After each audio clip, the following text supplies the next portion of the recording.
Dust settles over a pitch in the outskirts of Nairobi, but the real battle isn't happening on the grass. It is happening in a small, humid room behind a local shop, where a handwritten ledger serves as the club's only lifeline. This is a 5th Division Kenyan football club. In the global hierarchy of football, these teams are invisible. They exist in the shadows of the giants like Arsenal or Real Madrid, far removed from billion-dollar broadcasting rights and luxury training grounds. Yet, beneath the surface of this seemingly amateur sport lies a complex, high-stakes financial ecosystem. How does a club with zero corporate sponsorship, no stadium of its own, and a weekly budget that wouldn't cover a Premier League player's breakfast manage to keep its players fed and its lights on? The answer is a masterclass in grassroots survival that challenges everything we think we know about the economics of the beautiful game. To understand this, we have to look at the sheer scale of the gap. In the top flight of Kenyan football, clubs rely on massive government grants and televised sponsorship deals. Down here, in the 5th Division, the economy is purely human. It is a microeconomy built on the backs of local entrepreneurs, community patrons, and a relentless, almost desperate ingenuity. Every single shilling matters. When a player arrives at training, there is no contract signed in a high-rise office. Instead, there is often a handshake and a promise of transport fare or a meal. It is a precarious existence. One bad season, one broken leg, or one lost patron can mean the immediate dissolution of the entire organization. But this instability creates a unique kind of financial agility.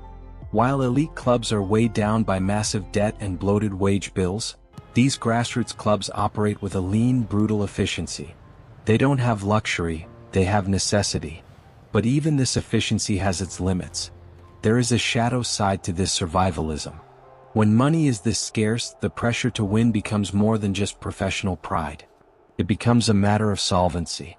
If a club fails to win, they lose their ability to attract the local patrons who fund their kits and their travel. This creates a cycle where the financial stakes of a single match can dictate whether the club exists in the next season. You might think that without big money there is no corruption, but the reality is often the opposite. In an environment where every cent is fought for, the temptation to manipulate the outcome for a small payout can be overwhelming. It is a constant battle between the integrity of the sport and the hunger of the stomach. This tension is what defines the grassroots experience. We often view football as a game of skill, but for these clubs, it is a game of resource management. Consider the logistics of a single away match. There is no team bus. There is no pre-match meal catered by a professional chef.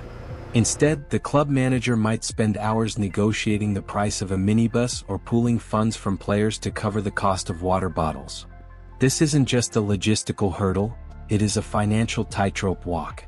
If the bus breaks down, the club doesn't just lose a game, they lose their ability to pay for the next one. This level of risk is something a professional analyst would find terrifying, yet it is the daily reality for thousands of players across the continent. This brings us to a startling realization about the global football economy.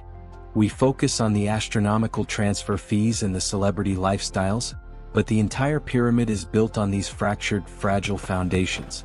If these grassroots clubs were to vanish, the entire pipeline of talent would dry up.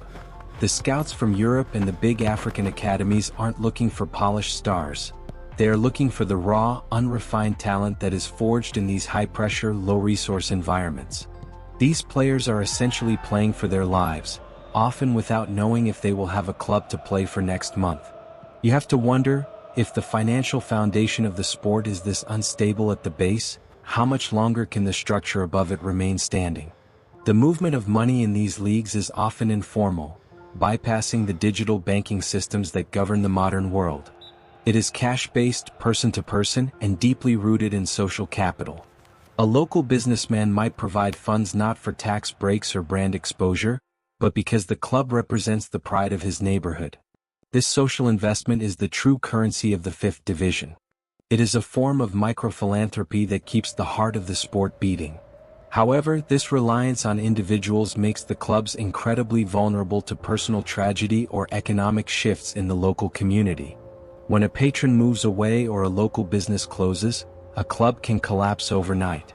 This vulnerability is the engine of the club's drive. Every match is a pitch for survival. Every goal is a reason for a local merchant to keep contributing. It is a symbiotic relationship between a community and its team that is rarely captured by the cameras that follow the superstars. As we look toward the future, the digital revolution is starting to trickle down. Mobile money platforms are beginning to change how these clubs collect small donations or pay their players. This could offer a level of transparency and stability that has been missing for decades. But technology is not a magic wand. It cannot replace the fundamental need for sustainable, institutionalized funding. The question remains, can grassroots football ever move away from this state of constant survival and toward a model of genuine economic stability? Or is the chaos and the scarcity an essential part of the grit that makes these players so remarkable? We have peeled back the curtain on a world that most fans will never see, a world where the scoreline is often secondary to the struggle to simply exist. It is a reminder that for every billionaire owner, there are thousands of people fighting for the price of a bus fare.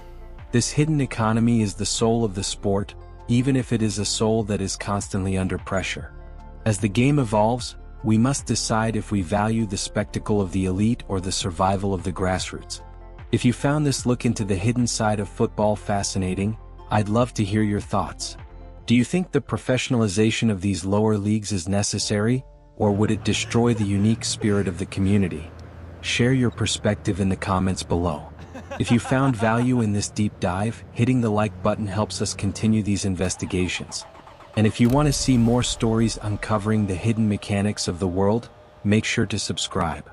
We have a massive documentary coming up next that explores the secret history of stadium ownership that you won't want to miss.